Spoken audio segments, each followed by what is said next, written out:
G'day guys, Chris Dorry here. Today I'm going to go through the 2021 Mid Season Draft with a Supercoach and AFL Fantasy focus. So I'm going to go through some score projections for some of the players, and I'm also going to go through their likelihood to play. So whether they're just not going to play at all, whether they're a chance, or whether they're players who could potentially play a stretch of games and earn a regular spot. So let's get started. And before I start talking Supercoach and AFL Fantasy with you, I thought I'd also bring to your attention my mid-season draft review is currently on ESPN, and I'll leave a link in the description below. So just for some quick details, I've got here the biggest surprises, just how good the number one pick is, some of, in my opinion, the best selections, some of the best plug-and-play options, and of course in this video I'll be going through that as well in a Supercoach and AFL Fantasy context. Some hard luck stories, and some other names to keep an eye out for at the end of the year. And of course, I've got the full list of selections here for those that just want a bit of an insight, which I'll also be drawing upon in this video today. Okay, so to get this show on the road. So what I've got here, so firstly in the left-hand column, we've got player details. So I cover not only the pick number and team, but I've got the player, the junior club or state league club they're recruited from, the type of game they play, and also their position or positions. I've gone in the middle column, I've got the readiness to play. So will we see them this year? Won't we? If they do play, will they hold their spot? So I'll cover all those things for all these players. And for each of the players who I think are at least some sort of chance to play this year, I've also included some Supercoach and AFL Fantasy score projections for this year. Just again to give you guys a feel for if they're selected, how many points are you either gaining or missing out on by selecting these guys for your teams. So to get started, so pick number one, North Melbourne, Jacob Edwards. So as expected, pick one, no surprises there. So his game, so athletic key forward / ruck. So in North Melbourne's context, well, you might see him as mostly a key forward. Maybe he plays a small few minutes in the ruck, but ultimately I imagine, particularly early in his career being a tall, that North Melbourne will really try and protect his body by playing him really almost completely as a key forward. So that's something to look for. But as his career progresses, maybe you see him a bit more in the ruck. But for Sandringham, he was playing a combination of the two. But I do think he actually looks a little better as a key forward, where particularly his marking is particularly good for an athletic type. So that's something to look out for. But again, very good through the ruck. Good tap ruckman, has some capabilities, very mobile. So really good player there. So, but is he ready? For me, debut's possible this year, though it shouldn't be expected. So basically, he's a late-ish bloomer. So he's really only come onto the scene this year as someone who recruiters have really just taken notice of. Really through, not really his performances through the preseason practice games, and then obviously translating over into the season proper. So that's why he was picked, and a key indicator, of course, with any tools, be it key position players or rucks, is rate of improvement. So with his really incredible rate of improvement, that's really what makes him particularly appealing. But is he someone that you would ideally be playing at AFL level yet? Look, you could give him a few games of exposure, but you wouldn't really want him in there quite yet as a regular. I'd be saying more likely 2022 he might get more of an extended taste versus this year. Maybe you'd see him 2 or 3 games if North Melbourne are just keen to give him a little bit of experience. So in terms of scoring scope, so Supercoach, he could average about a 50, and AFL Fantasy about a 45. But again, with tools, you'll get inconsistent scoring. You'll get some here, some there. So that's roughly what to expect. So do I have any plans to pick him? No. I don't think he's really ideal for selection this year, for be it Supercoach or fantasy purposes. I think he can do a bit better. The number 2 pick, on the other hand, there is some potential here. So Hawthorn pick 2, Jai Newcomb. So he basically missed out on going through the junior pathway, where last year as an overager he was going to line up for Gippsland, but of course there was no season that went ahead. So he hasn't really had that junior exposure coming up, and that almost gives him a little bit of extra scope to develop, I guess you could say, given he hasn't really had those opportunities. But for Box Hill this year, he's been terrific. Really, he's been outperforming the majority of the Hawthorn players, it's fair to say, and really over the last few weeks is really proven to be a standout. So developing rapidly, but very powerful inside midfielder. So has some explosion, just breaks tackles easily, very strong contested side, very strong tackler. So they're the things you look for. So my opinion is he's likely to debut and he could hold his spot. So he could be an addition to Hawthorn's midfield, and particularly if they look to go young. So look out for him.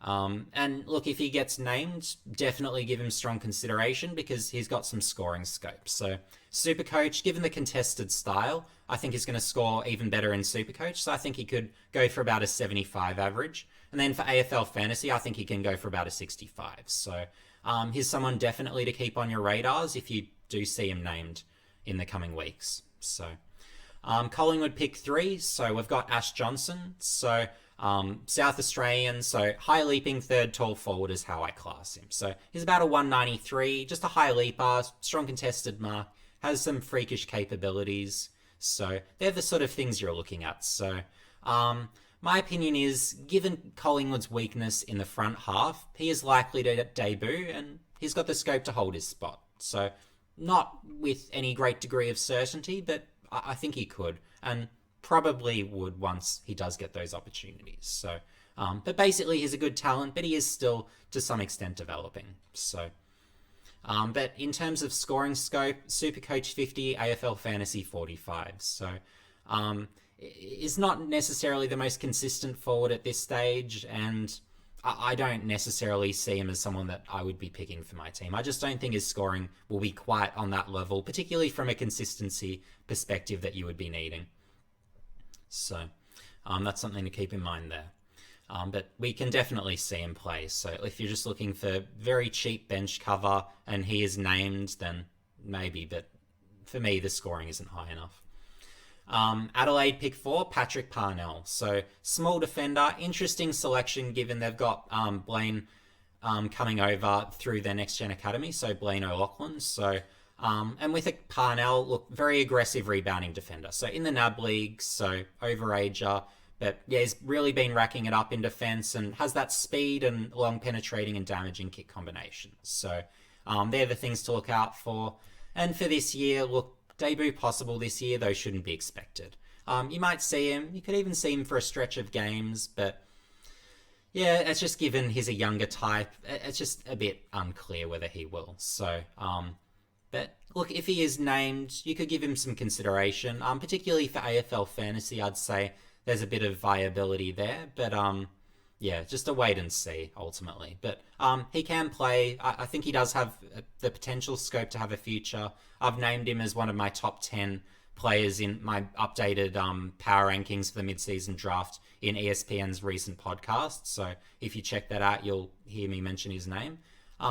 But yeah, just I guess with Adelaide's list profile, they're a very short team really across the field, particularly through the midfield. And really being a short team and getting shorter is an interesting choice. But look, Parnell for Adelaide's a high conviction pick by them, and they see some scope for him to develop. So look, maybe we see him this year. So we'll have to wait and see. But one to, I'd say, at least be aware of.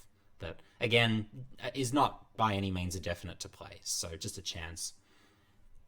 So Gold Coast pick 5, so they got some value here with Ned Moyle. So Oakley Chargers, and he's a very competitive ruck. So in each of Oakley's games, he's been among their best players. So at that level, dominant. But then he's also stood up at VFL level and looked really good. So in the AFL Academy match against Geelong's VFL side, he was one of the few players who actually stood up and really held his own and really looked competitive out there. So credit to him for that. But then he also had a 3-game stretch for Collingwood's VFL team and really impressed there too. Holding his own, looking capable, at least at that level. So, and I've listed here, look, given Gold Coast injury situation, given Witts is obviously out for the season, debut possible this year, though it shouldn't be expected. So it's just a case of if injuries mount or if Zach Smith is just in awful form, look, maybe he could get games. So it depends on those sort of factors, but he's not someone to take too seriously this year because, look, he is still young. He's just 19, so keep that in mind. So Supercoach, given he plays through the ruck, look, he could average 55 for Supercoach. AFL Fantasy, I'd say about 50 if he is to play, but yeah, look, it's just if he's really required, that's when he'd be called upon. So that's not the sort of pick you ideally want in the ruck for fantasy or supercoach purposes. So moving on, so Carlton with pick 6. So Alex Murkov. So um, Carlton VFL has played 2 games at that level, but is very much a project ruck. So 21-year-old from a volleyball background, but really he's just a tap ruckman, needs to learn the game. So project player, not ready to debut is basically the status. And Carlton would really have to be struggling for injuries to have to play him, because at this stage it's just, oh gee, I have to play him because there's no other option. That's the only scenario he's getting games. So do be mindful of that. But 210 centimetres, and look, maybe in a few years he becomes someone, but at this stage, no, is not ready. St Kilda pick 7, Max Heath. So another overanger, Sandringham Dragons, aggressive ruck. So he's been sharing the ruck load with Edwards for Sandringham. So and he's also spent some time forward, but he's more a ruck. I don't necessarily rate him his forward craft. So, but he's someone where he needs time, and as I've listed here, project player, not ready to debut. So as with Murkov, his scoring just isn't applicable at all. So. And look, in St Kilda's situation, look, it's a bit sad that even a Paul Hunter I would be playing ahead of Max Heath. Not that he's playing at all good football, but if I really had to resort to someone down my depth charts, well, I would be playing Hunter ahead of Heath. So look, he's just not ready. So give him time, maybe he develops. That's the chance St Kilda are taking, given the history of ruck development and ruck success stories through rookie drafts, of which the mid-season draft is a form of rookie draft. So moving on, so James Peatling. So he's someone a few years ago from the GWS Academy that I actually saw some scope to develop from, and he's a really damaging utility, I would categorise him as, where you can play him whether it's midfield, back, forward. He's just a really damaging player. So he has the speed, has the skills. I like the look of him. So he is developable, is sort of how I feel about him. So debut this year is possible, though shouldn't be expected, is the way I would be categorising him. So we could see him, but yeah, just don't expect it. If he does play, however, and it looks like maybe he could hold his spot, look, the scoring, I'd say maybe it could be something like a 60 Supercoach, 60 AFL Fantasy. So again, just to give you a bit of a rough feel there. But yeah, certainly in the junior ranks, he's been able to find the footy. In the VFL as well for GWS, he's found a reasonable amount, not by any means an elite amount, but a reasonable amount by position. So it'll be interesting to see how GWS for AFL purposes plan to use him, if indeed we do see him this year. So given he does have that versatility and capability across a few positions to impact games. So Essendon pick 9, so Sam Durham. So Richmond VFL, so he's just come through the junior ranks onto their VFL list. So basically he's just a skillful, quickish general defender outside mid. So that's his game. So still needs to develop that contested side. He's still a developing player. So what I've got here, so debut possible this year, though shouldn't be expected. So, and I only really say that given Essendon's both defence stocks and outside stocks have some room for improvement, but again, I don't see him best 22. He's not better than the current guys, so yeah, look, I'm not going to bet on him playing. And look, if he does play, and maybe I'm even being generous by saying 55 Supercoach, 55 AFL Fantasy, I could even bump it down possibly, maybe even I'd say to 50, honestly, in thinking about it. So that's roughly the mark you'd be getting if he does play, so he's not someone to spend too much time worrying about or thinking about. I don't think we'll see him this year, and if we do, I'm not necessarily sure he'll hold his place nor score enough to be someone to be too concerned by. So Richmond pick 10, so Matthew Parker. So he was the only former AFL listed player, but he's been playing really good footy for South Fremantle. So talented forward, but he's also been spending time up the field, both through the midfield. He can also play wings. So that's the sort of thing they're getting there. So Richmond, they just wanted to add a bit more speed, and it'll be interesting to see if he gets games. So basically where I consider his status to be, so he's ready to go, but most likely to be depth. So 25-year-old, I'm sure some of you have seen him play for St Kilda. So his play can be a bit erratic, has some good games, has some not so good games. Wasn't necessarily a huge accumulator, though has, in fairness to him, shown improvement this year in the Waffles. So that's the context behind where he's at, what's changed since we've last seen him at AFL level. So to give you some projections, so Supercoach, he could go for 55, AFL Fantasy 55. So look, if he gets a game and looks like he'll hold a spot, then maybe you could consider him, but that's most likely for me, at least, under the scenario where Richmond have a few injuries. So maybe let's say a Shea Bolton gets injured, maybe then a Matthew Parker might come in and maybe be like an injury replacement, possibly, if that's sort of going to be for an extended stretch. So they're more the scenarios I'd see him come in. But yeah, look, they're just solidifying their depth, really, for me with that pickup. So West Coast pick 11, Will Collins. So basically, he's just a negating defender. Debut possible this year, though shouldn't be expected. So he's still a young player. I think he's only still 19. So yeah, look, I wouldn't be worried about him, particularly given his style of play. So he's just been picked by West Coast really to have that role player potential. So as a tallish defender, I think he's about a 191. So, but yeah, he's negating focus, competitive, but yeah, he's not a high level interceptor, not a rebounder. So yeah, for Supercoach and AFL Fantasy purposes, don't worry about him. I've got a 40 Supercoach, 35 AFL Fantasy. So yeah, don't lose any sleep over him. For Sydney, pick 12. So they've got Lachlan McAndrews. So he's picked from Sydney's VFL side, and basically his status as a project ruck. I think he's only played the 2 games for Sydney's VFL team, but basically he's not ready to play yet. So they picked him as a project who needs time to develop. So it's just adding to their long-term ruck stocks. So yep, skip over his name. Port Adelaide, pick 13. So they've gone with Jed McEntee. So basically he's a small pressure forward who's also very capable through the midfield. So they're the 2 positions. He's probably more of a midfielder for me, honestly, at this stage, as a sort of a competitive, high-pressure type. But at a 176, I believe he is, I think he'd be more so there for, firstly, depth purposes, but more so recruited as sort of more of a small pressure forward. I think that would be more his role if he does get a game, given Port Adelaide's strength of midfield. So I've got him here. Debut possible this year, though shouldn't be expected. So it's a hard best 22 to break into.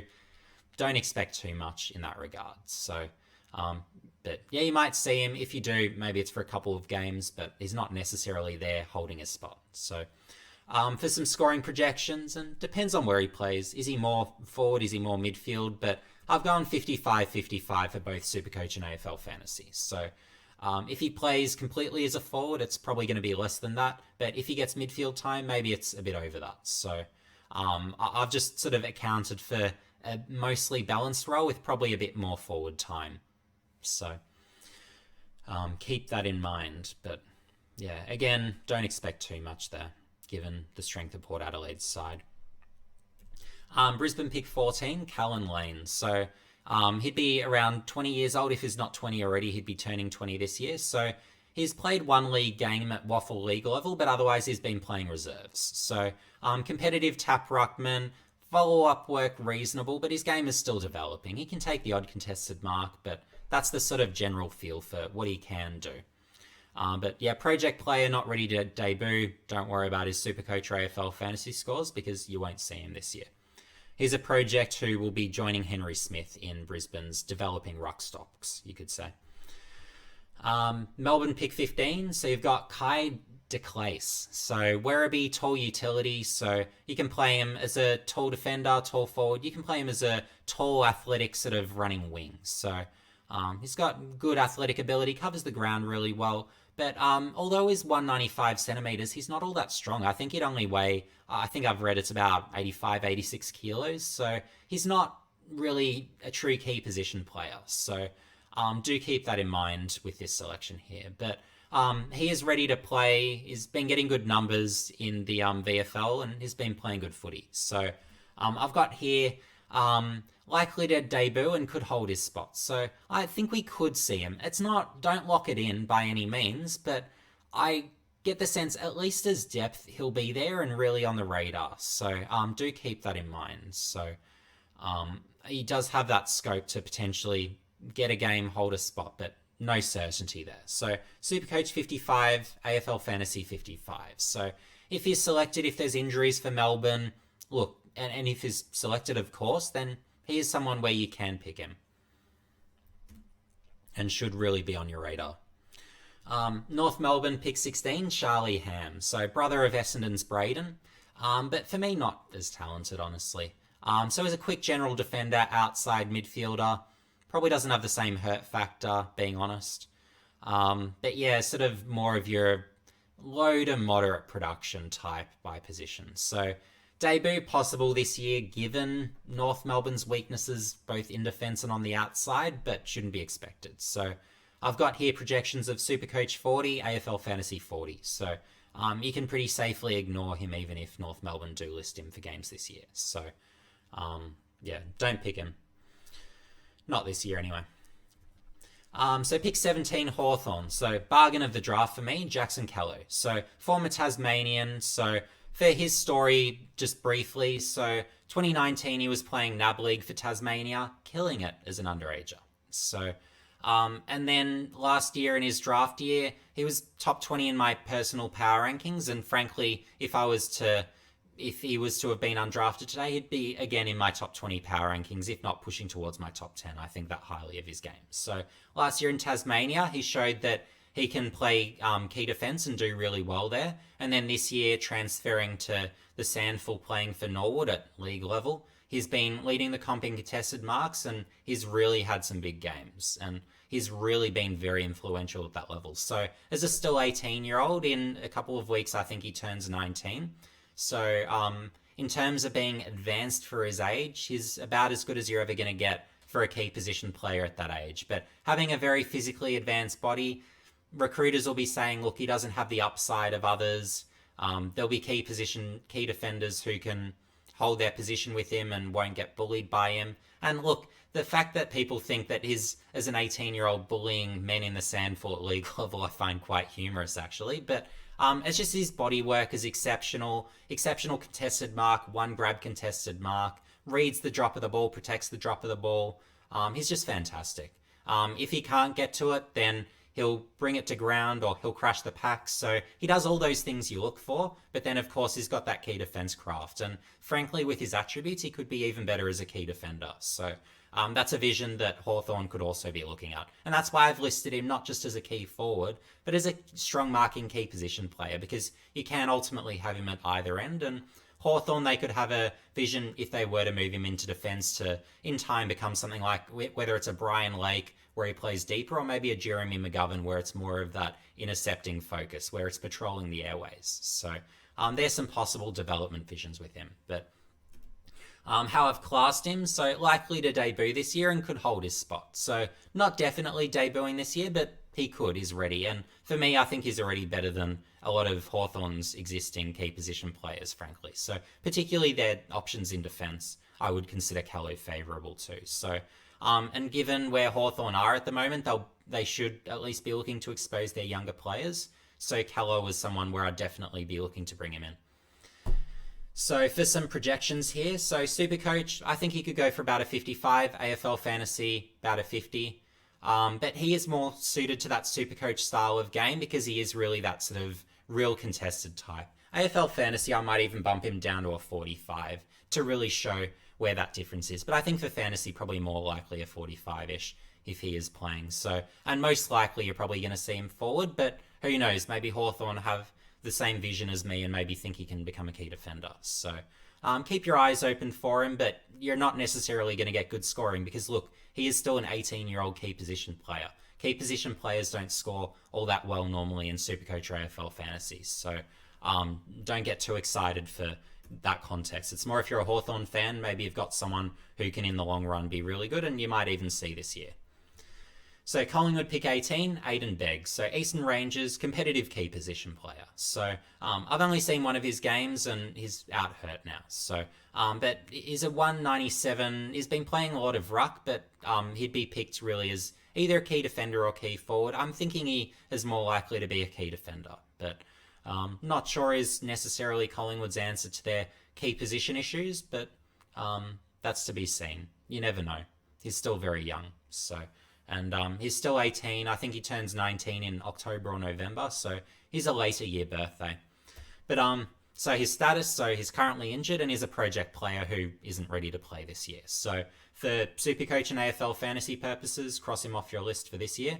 But if he was a DPP, let's say he had ruck forward status, well then he could be a safe captain loophole option if you need one. So I guess if that's what you're after and you think Collingwood are going to have a lot of Sunday games, and as a bottom team, if the fixturing still needs to be done, then maybe that's something you look at. So Carlton pick 20, so Jordan Boyd. So from Footscray VFL, and I know he's been advertised as a small forward, but he's actually been playing as a rebounding defender, but he can play both. So it'll be interesting to see where Carlton look to use him. So because they do have some good rebounding defenders back there, and look, they do probably need a small forward, but look, you could use him in either position ultimately. So debut possible this year, may hold his spot if picked, so it's a bit up in the air. You might see him, you might not.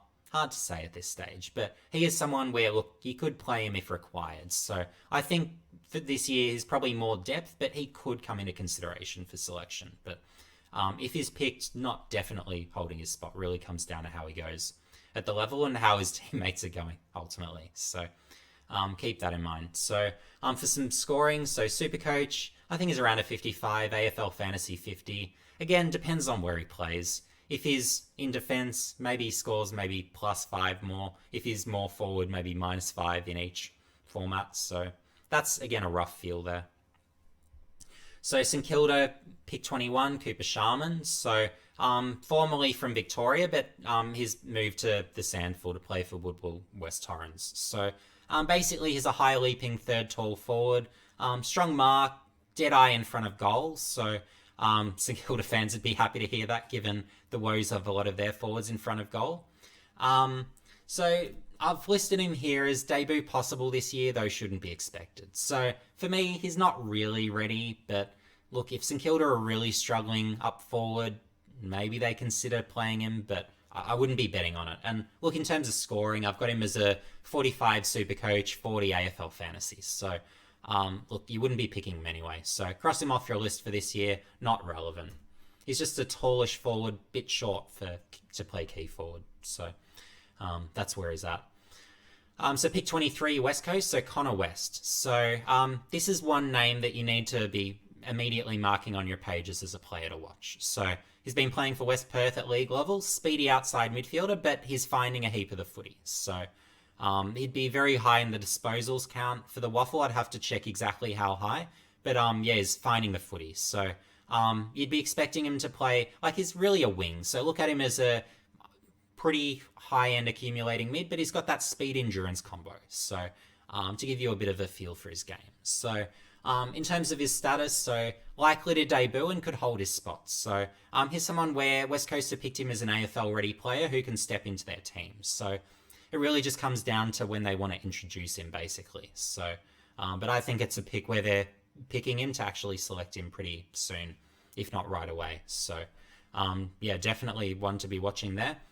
In terms of scoring scope, I've gone Supercoach 70, AFL Fantasy 70. So, again, being more that outside style of game, you could really have him in either format, but more suited to the fantasy style, relatively speaking. But yeah, absolutely. In terms of, if you've got him minimum priced and he's listed to play, and you think he's probably going to hold his spot, well, yeah, he's definitely someone to be picking. So, yeah, have him on your radar for sure. He's definitely one of those players where you could get someone out of this rookie draft. Melbourne pick 24, so they've gone Daniel Turner. So Murray Bush Rangers, and basically for his game, he's a strong marking third tall defender. So he's consistently at that level, taking his 2 to 3 contested marks per game. And yeah, he's a threat back there. But look, as a 19-year-old, given the strength of Melbourne's list, look, debut possible this year, and he's someone where you could play him if required, but it shouldn't be expected. And look, Melbourne are a good team, so they shouldn't need to use him this year, ultimately. But yeah, he is just a bit short of that key position height, ultimately. But look, he can play and maybe as someone for the future. So Supercoach, I think he could be about a 50 if he was to play. AFL Fantasy a 45. So given, I'd be saying, look, there's job security queries there if he is listed at any stage, given the strength of Melbourne, and they're in contention status, so they really wouldn't be playing their best team and not developing young players. So yeah, look, Turner's probably a no for me, but you can have some awareness of him at least. A bit like these others in this camp where a debut is possible. Thanks for watching, guys, and if you enjoyed this video, make sure you give me a like and subscribe and hit the notification bell for future updates. And if you're a Supercoach or AFL Fantasy player, please pass on this video to your friends and those other players that you compete against in Supercoach and AFL Fantasy. Because anytime, ultimately, that there's a draft, I'm more than happy for, in a Supercoach and AFL Fantasy context, to cover these players, to talk about whether it's their likelihood to play, their scoring scope. So that's sort of a niche that in the Supercoach and AFL Fantasy communities I'm happy to carve out, given I am both a regular, really junior footy watcher, state league watcher, and obviously AFL watcher. So really I try and understand really the names all across the country as best as I can, as someone, I guess, with the limited resources that I have as someone outside clubland, obviously. So yeah, thanks for watching, guys, and see you on the next video.